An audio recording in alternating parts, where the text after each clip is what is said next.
Hello and a very good afternoon to all of you, and welcome to yet another episode of your favorite show, The PEP Talk. And you're with your favorite trainer, Sudeepna.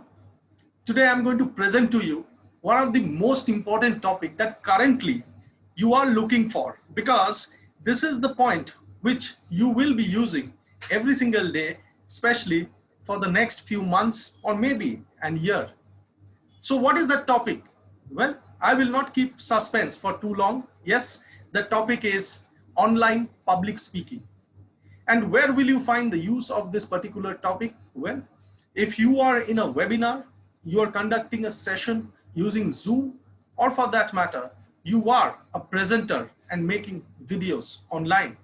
Well, let us begin the session without any more delay. Let me share my slide with you for better communication for this particular topic.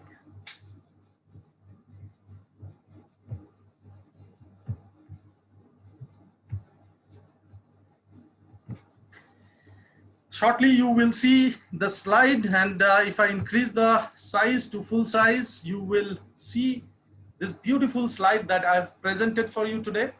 Online public speaking. Well, let's understand this in details.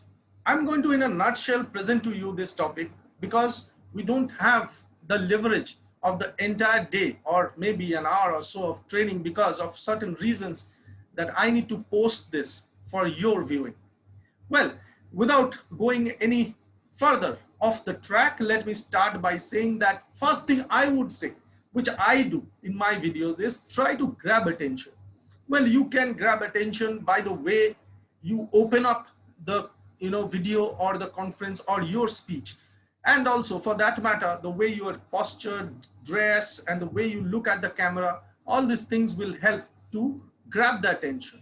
What I normally do is I start with some activities. If I'm speaking on any topic or presenting or starting a training session, it really helps for the people to get engaged and grab their attention and start on a very positive note. Engaging the audience, second point. Here you have to think of ways, maybe a story, maybe a video, maybe a slide, maybe some games and activities that you can do simultaneously.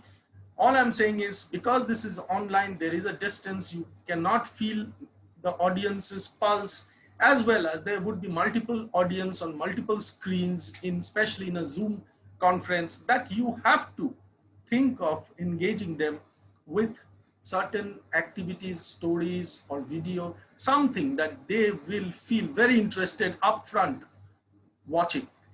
Third is communicate effectively. That means, you're talking about your speaking skills, you're talking about your ability to take feedback from time to time from those who are in the presentation, especially on a Zoom presentation, on a training, online training program. That's very important. And also, let me tell you, communication also means your own body language and judging their body language to find the pulse. Always I use the term pulse, because you have to understand whether the audience is feeling interested or disinterested. Then you'll have to change your strategy on spot. Whether you have plan A or plan B, you'll have to come up with plan X.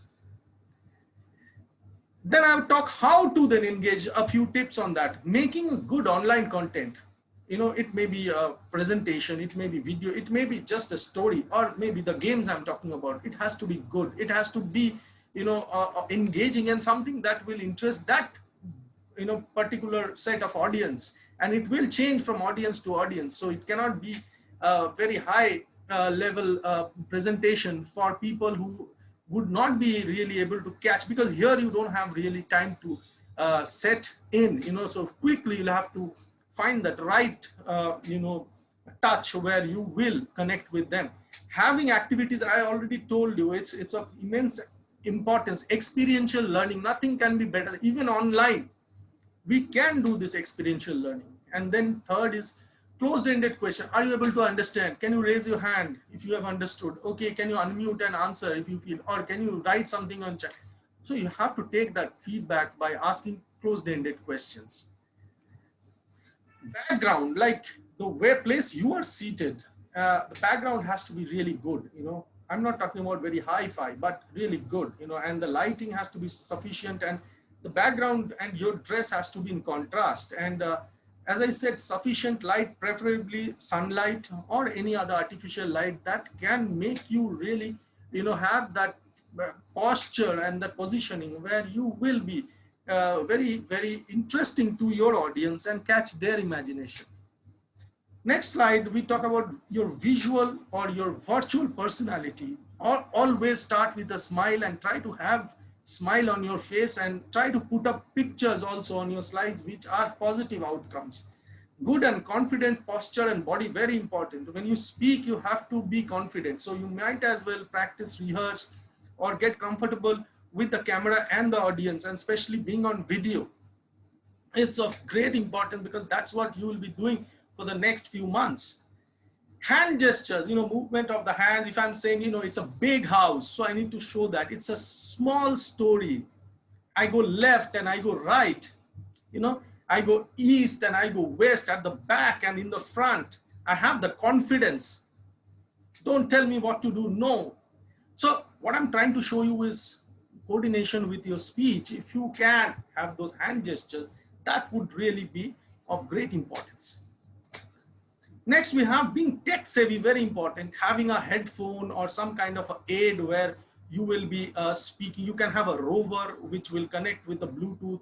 You can have a external mic fitted, or right now I'm using an external mic. That's why my voice is really clear, because you have to negate the role of sound around you, and that is a barrier to communication. We have all learned that before. Good quality webcam, very important. The computer may not have a good quality, so you have to buy one and set it up properly. Zoom needs to be downloaded onto your system, and technical know-how of operating Zoom, like sharing, muting people, playing a video and getting back on the screen and ending it or starting it and so on. You shouldn't fumble on Zoom. You have to take the training or some kind of practice. Using Zoom, schedule a meeting. You should know how to do that. Sharing your screen, as I said, mute, unmute people, very important, because there's a lot of chaos, too many people. Opening all pages and video apps while training or running the program, and chat window, control of the chat window and replying. That's simultaneously, you have to do that. Multitasking, as we say. So you have to be good at Zoom. I hope these tips will help you to be a great presenter, a better presenter than you are currently, and you have enjoyed this session, I'm sure. Thank you so much for watching this program on online public speaking. I will be back with details of such programs where it will help you to present yourself very well in conferences, whether webinars, or for that matter, making your own monologue or a dialogue in terms of videos. Have a great day and be safe, and do keep in touch with me. Thank you so much, and keep smiling.